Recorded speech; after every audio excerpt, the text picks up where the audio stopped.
Assalamu alaikum wa rahmatullahi ta'ala wa barakatuh. Welcome to the Dawah Bridge on Sky 847. This is SafeerTV. I'm Bilal Ali, and this week we'll be discussing Islamic dynamic education. I have with me Dr. Sheikh Mohammed Zakaria. Wa alaikum salam wa rahmatullahi wa barakatuh, Sheikh. Alhamdulillah. And Brother Rashid Rose, a long-time Dawah Bridge family member.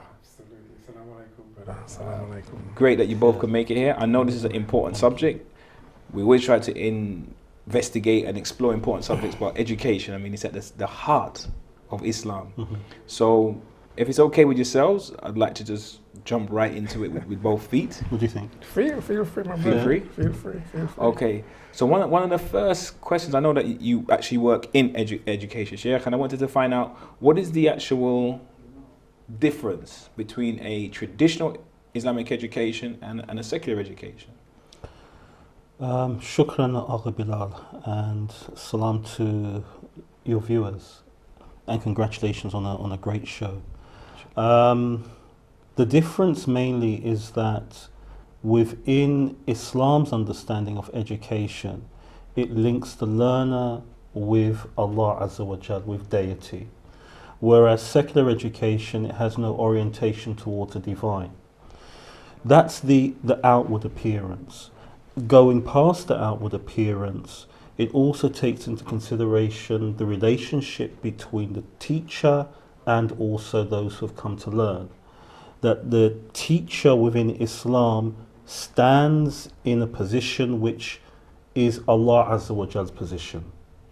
So when we look at the first instances of education taking place in the Quran between Allah Azza wa Jal and Nabi Adam alayhi salam, Allah Azza wa Jal mentions وَعَلَّمَ آدَمَ أَسْمَاءَ كُلَّهَا, and I taught Adam alayhi salam all the names. So the role of a teacher is a divine role within the Islamic ideology. And also Islamic education is holistic. Spiritual, intellectual and emotional intelligences are taken into consideration as well. I'm not saying that doesn't take place in secular education, but as it takes place within Islamic education, it is to bring the individual closer to Allah. Brother Rashid, I just wanted to bring you in. I know that you've done some studies abroad, some formal Islamic studies abroad in the Caribbean, and maybe you could just share your experience, your perception of how it differs. Yeah, what I'd like to say is the course that was initiated some 20 odd years ago. This was in the Caribbean, and the course looked at a holistic view of the Muslims. So we learn about economics, we learn about fiqh, we learn about everything. There was no separation in terms of one or the other. And we found that necessary because communities have specific needs. And I think the message and whatever's being taught in madrasas or whatever, or schools, need to be specific in terms of addressing certain issues. So the course that we did back then looked at the Caribbean as a whole and what was necessary, what was needed. And the syllabus was written specifically with a specific agenda and a specific orientation or a specific ideology, and was very, very effective. And I am yet to see any replication of that kind of product in terms of what it can produce. It was very unique, and I believe something like that still needs to be addressed in terms of its uniqueness to a specific group, and the orientation behind that was absolutely incredible. What would you say were the impacts? I mean, you had peers, right? And you know, has everybody gone on to do bigger and better things? So what do you think the impact of that course was? I'll tell you what happened, different levels. What happened with that course, that the brothers that came out of that course, quite a lot of us became Shia. You met Brother Lukman last week. And so the brothers that came out, the graduates from that course. So it wasn't necessarily a Shia course. No, it was just a course. It was just an Islamic course. Right. But from that, the awareness was so high, because on that course we didn't study anything about Shia Islam, period. It was almost forbidden. But what it did, it heightened your Islamic consciousness to a level where you start inquiring and to move on. So that's what it's all about. It created an inquisitive mindset in you to go out and do other things. So a lot of brothers from that course subsequently became Shias like myself. Incredible course. MashaAllah, Incredible. MashaAllah. So Sheikh, we have this word madrasa and the idea of the madrasa. What's the actual, we know we've had some big thinkers in the Islamic world, but what's the sort of development of the madrasa system? Well, you're right, Agha Bilal. It is a system. Madrasa, in its technical meaning, means the place where the dars, or where the study takes place. That's all it means. Now, when we're looking at the word in Arabic, we can understand that the madrasa can refer to that which is sacred or that which is secular. So, for example, Christians or atheists who speak Arabic, they'll use the term madrasa. Okay. So Okay. it Never knew doesn't that. necessarily have to mean what takes place inside the madrasa has a Islamic orientation. But within Islam, when we're talking about the madrasa, there is a clearly defined system set up. That is, the institution, if we can call it that, of the madrasa is headed by an individual sheikh who has shuyukh or individual scholars working alongside him to educate those individuals who have come for the ibtida'iyah, the beginning studies within the Islamic sciences, and then moving on to the intermediary and higher sciences. Now, when I say Islamic sciences, I'm not confining it to what we traditionally come across, that is tafsir Quran, hadith studies, ilm al-rijal, etc. Within the classical madrasa, there was the study of geography, of physics, of algebra, etc. So we can clearly identify many of the early Muslim scholars as mathematicians. Scientists and the like. As scientists, both in the natural and the social sciences, as well as within what we would call the sacred sciences, tafsir Quran, ilm al-hadith, etc. So you see the worldly sciences, if I can put it that way, or what we call social sciences, your psychology, your sociology. Is that still playing a role in is that common in the madrasa system at the moment? No, unfortunately, not only have we lost the dynamism within the madrasa system, also we've lost the original pattern of teaching as well.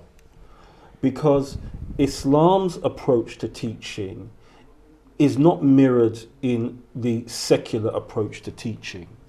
So let's say we have a university which offers teacher training courses. The philosophy which underpins the approach to teaching within those universities, both let's say within the Muslim world and outside, have nothing to do with Islam's pedagogical approach to teaching. Islam has its own teaching philosophy, which unfortunately has been lost for centuries now. I'm inferring that we're, as Muslims, as a ummah, that we're feeling the consequences of that absence. We've been feeling the consequences for centuries, in a variety of ways, with regards to how we deal with one another, how we are divided, how we treat women, our view of life, our view of our relationship with Allah Azza wa Jal. We're in dire need of the true Islamic pedagogy to return and root itself within any educational institution which we establish. Brother Rashid, I see you look like you're itching to interject. I really agree with what the Sheikh saying, because let's look at Islamic history. We have always said the Muslims then were good at mathematics, they were good at certain sciences. Now, that was the case then. So the madrasas today aren't really incorporating these subject matters into the syllabus. So the youngsters today who are in madrasas are studying a specific kind of knowledge. A lot of it is Quran, a lot of it is Quran, a lot of it is Quran, but in terms of other sciences, it's not incorporated into the syllabus, which is counterproductive, because there is so much to be learned in an environment. And if you become one-dimensional, this is exactly what I think has happened in the madrasa, it's a one-dimensional system. it needs to be more diverse and more embracing because, like I said, the Muslims back then, they were good at most things. Mathematics, sciences, architecture, everything was built into the learning then. And that's how they evolved as a community. Went out in the other world and take these knowledges with them. But it seems today that the Muslim teachers or those in education, the madrasas, has created a two-tier system. So secular education is taught in mainstream schools by mainstream teachers, so to speak. And the spiritual side of life is being taught in madrasas. But I believe there need to be some collaboration between both sets of knowledge, because there's a lot of time is being spent in madrasas by youngsters, and by the time they finish by the age of 15, how much of that has been retained and how useful that information is going into the wider world. Good question. It's another story by itself. Good question. So if you, from the research I've seen, some youngsters start at the age of 4 and they won't finish until by the age of 15. If you spend that length of time studying Quran and fiqh specifically, there is so much other that you can learn within that space of time, which could really create a balance for your existence, especially in societies like this, where economics and science and IT and other subjects are equally relevant. You can't leave that to ordinary people to teach you. That should be built in to the syllabus. This is personally my opinion. I mean, I don't know how the brothers feel about that. I'm hearing you. I was thinking about maybe the idea that's common in Western societies like Britain, like the UK, that Muslims on one level feel besieged. So even when institutions are set up, say for example for children, there's an idea of having an Islamic education means we kind of keep out the evil kufr, if I can put it like that, subjects, and we try to teach more traditional subjects because there's a fear of, you know, the children learning or becoming westernized or losing their Islam. So it's almost like an overdrive on the traditional Islamic subjects and the depth that you're talking about, that wideness is I'll go back to the course, Bilal. What that course did, it took all embracing subjects and Islamized it. So you had an Islamic understanding of how to deal with the news, how to analyze the news from an Islamic perspective. And this analytical ability has put me in great stead and other brothers as well. And the ability to analyze politics. Okay, for example, last week on the show with Brother Muxin, he said in the mainstream schools, politics and economics isn't taught at all.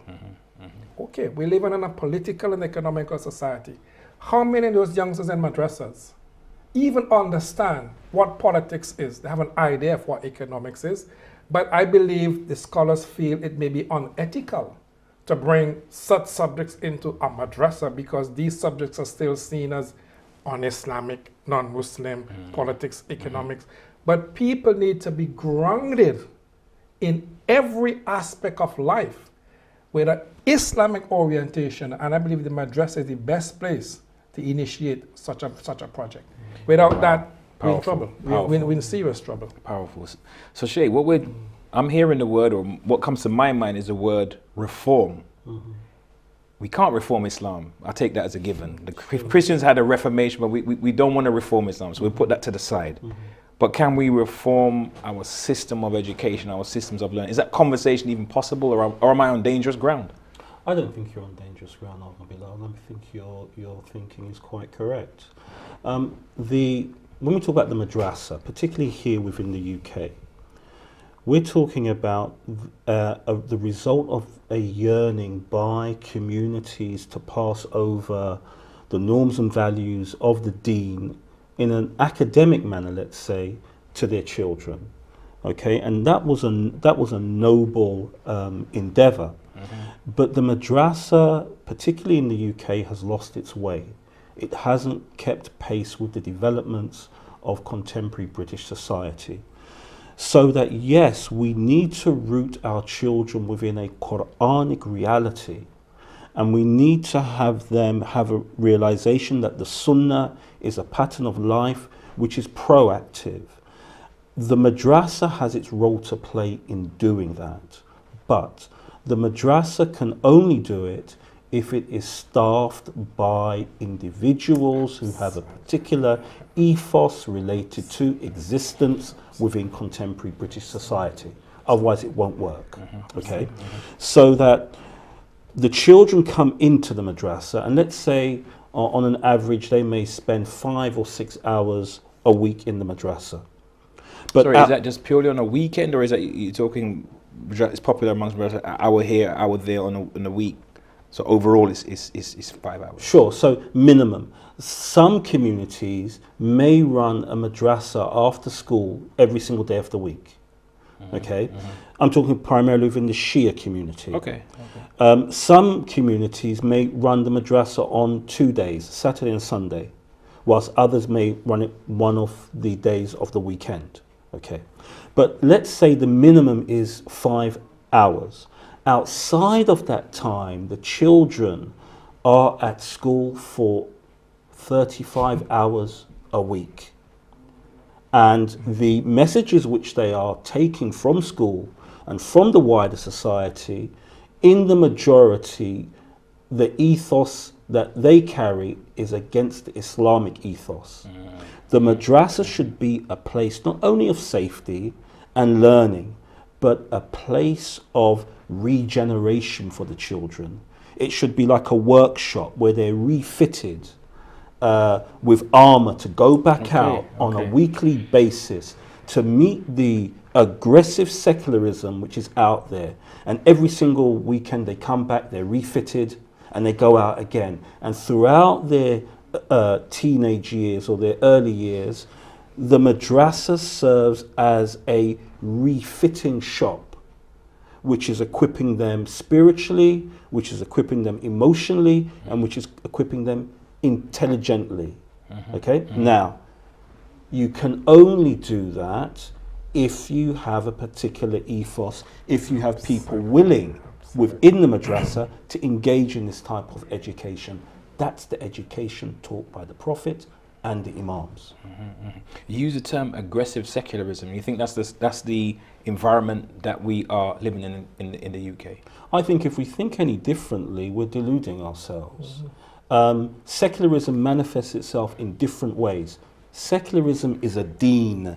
It's a way of life. It has its high priests, it has its high priestesses, it has its holy book, it has its method of da'wah, it has its belief and its kufr as well. And it is dynamic. It doesn't stand still. And the nature of secularism is that it can transform itself at different times to suit different situations. If we do not understand it, then we are going to lose our children. So it's almost like you're describing an opponent, but the opponent is not a one-trick pony. The opponent, as you said, is dynamic and quite diverse. So that's what the Muslim community or communities are up against. The opponent is hardcore, relentless. Well, whilst we're sleeping, the opponent is out there working. The opponent has laid down the challenge. I will take your children. Okay, now what are we going to do? How do we respond? In relation to what the Sheikh has just said, I strongly agree, because what seemed to have happened over the centuries, Islam have become what I always use the term Christianized. Okay. Oh dear. Where the process of evaluation, analyzing things has been distorted. So, for example, secular education is seen as a certain kind of education. So make a clear differentiation between certain kind of subjects which cannot be taught in a madrasa because they don't seem to fit into the norm. And the other problem is, I believe a lot of the scholars who were teaching at these madrasas don't have the right kind of orientation. I think... So it's something, if I just jump in, it's something more than knowledge. It is. About it attitude is, or perspective, not just mastery of a discipline. Exactly, because if the ones who are teaching the children don't understand what needs to be taught, our children are in trouble. Because I believe a lot of the scholars who teach in these madrasas and other places don't have the right, like use the word, orientation. And they don't see the need to reorientate themselves in a specific way to give their children a certain kind of balanced education. They don't see it. That's why I use the word Christianization of Islam. Because the Christians have come and have a demarcation. Secular, and spiritual. And they never combine. We talk Islam. We never had a separation of church and state as Muslims. Well, exactly. That's just about Islam as a holistic system. It's all embracing. Both systems are combined. But what has happened in the West over the centuries, the influence of Christianity has crept in, I believe, this is my opinion, into how certain things are done. So the madrasas exclude certain kind of knowledge from being taught, which is counterproductive, like I said before. And this, I believe, has derived from Christian values and principles in the way they function, because we live in the West. We don't always have to embrace everything that the West does. But a lot of people and a lot of scholars don't have the inner strength, I think, to change from within. So they just go along and everything is fine, which is, we need to shake things up. So you mentioned about the shaking up. I hear the word attitude and orientation. So I guess we're looking at, hopefully we're going to go on to discuss syllabus in the second part. We're coming towards the end of the first break, and hope to see you on the other side of the Dawah Bridge, and feel free to call in, because it is an interactive show. We'd like to know what you're thinking. The Sheikh is here, Brother Rashid is here, so feel free to call in and ask some questions or share your comments. But until such time, Assalamu alaikum.